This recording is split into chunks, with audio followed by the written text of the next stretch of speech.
बिस्मिल्लाहिर्रहमानिर्रहीम। Dear students, आज की वीडियो का मकसद है आपके साथ सिलेबस शेयर किया जाए for the post of assistant election commissioner, जो कि BS-17 की सीट है।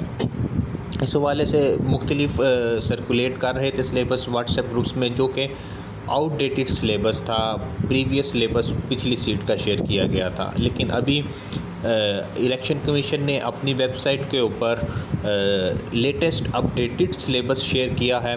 हम आपके साथ वो सिलेबस शेयर करेंगे और उसमें वन बाय वन जो होगा ना, 2 एग्ज़ाम आपके होंगे। एक MCQs बेस्ड पेपर है और दूसरा आपका एसए का पेपर है। तो नंबर 1 पे जो आपका MCQs बेस्ड पेपर होगा, उसको 8 सब्जेक्ट्स के अंदर मार्क्स को 100 मार्क्स का पेपर होगा, और वो जो उसको 8 सब्जेक्ट्स, उसमें 1 पेपर MCQs का जो एग्ज़ाम होगा उसमें 8 सब्जेक्ट्स इंक्लूडेड हैं। तो फर्स्ट ऑफ ऑल हम उसको देख लेते हैं। जो 100 मार्क्स का MCQs बेस्ड आपका पेपर है, उसमें इंग्लिश इंक्लूडेड है। इंग्लिश 10 मार्क्स की है। फिर इस्लामियात है, इस्लामियात भी 10 मार्क्स की है। उसके बाद फिर करंट अफेयर्स हैं, करंट अफेयर्स भी हैं जो 10 मार्क्स के हैं। दैन फिर पाकिस्तान अफेयर है, पाकिस्तान अफेयर भी 10 मार्क्स का है। दैन जनरल नॉलेज है, जीके, जीके भी 10 मार्क्स का होगा। ये जो 100 मार्क्स का आपका MCQs पेपर होगा। ये 5 जो सब्जेक्ट्स अभी तक आपके साथ शेयर की, English, Islamiat, current affairs, Pakistan affairs और जीके, ये 10-10 मार्क्स के करके 50 मार्क्स इधर हमारे कवर हो गए। जो रिमेनिंग 50 मार्क्स हैं, वहाँ पर इंटेलिजेंस ओब्लिक उन्होंने IQ का टेस्ट है। इंटेलिजेंस या IQ के MCQs होंगे,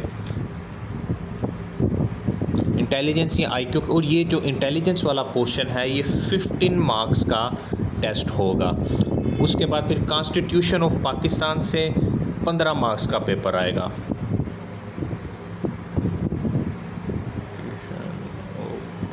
ये 15 मार्क्स का पेपर है।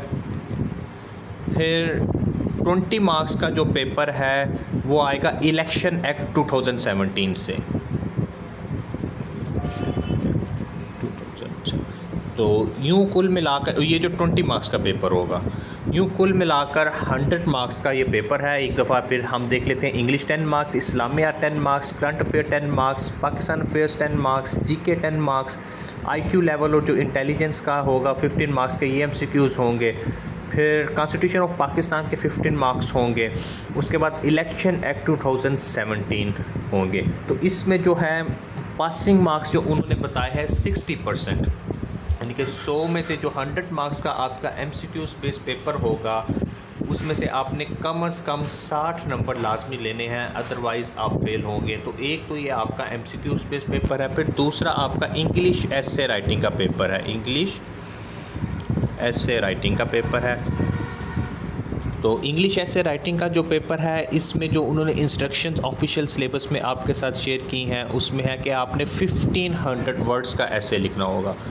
1500 वर्ड्स का आपने ऐसे लिखना होगा, और आपको जो टाइम दिया जाएगा वो 2 आवर्स का आपको टाइम दिया जाएगा। और जो क्वेश्चन पेपर आपको इंग्लिश ऐसे का मसूल होगा, उसके अंदर आपको 10 टॉपिक्स दिए जाएंगे। 10 टॉपिक्स आपको दिए जाएंगे उसके अंदर। और जो उन्होंने एक्सपेक्ट अपने सिलेबस के अंदर बच्चों से, वो उन्होंने क्लियर कट लिखा है कि वो बच्चों से एक्सपेक्ट क्या करते हैं। उन्होंने लिखा है कि वो रिसर्च बेस्ड नॉलेज आपसे एक्सपेक्ट करते हैं, जिसमें आपकी articulation, expression, style of English essay writing आपका एग्जामिन किया जाएगा। तो ये ऑफिशियल सिलेबस है जो मैंने आपके साथ शेयर किया है। जो MCQs बेस्ड पेपर है, उसका 60 मार्क्स वाले जो बच्चे होंगे वो पास्ड होंगे। इसके अलावा इसका जो पेपर है, पेपर एक्सपेक्टेड अभी इसका कोई हम नहीं कह सकते। अभी तो रिसेंटली सीट्स आई हैं, 28 शायद इसकी लास्ट डेट थी। तो इसके लिए मैं थोड़ा वेट करना पड़ेगा। अगर इस हवाले से हमें कोई न्यूज़ मसूल हुई कि पेपर शेड्यूल होने जा रहे हैं, तो हम आपके साथ लाजमी शेयर करेंगे। तब तक के लिए हमें इजाज़त दीजिए। Thank you very much.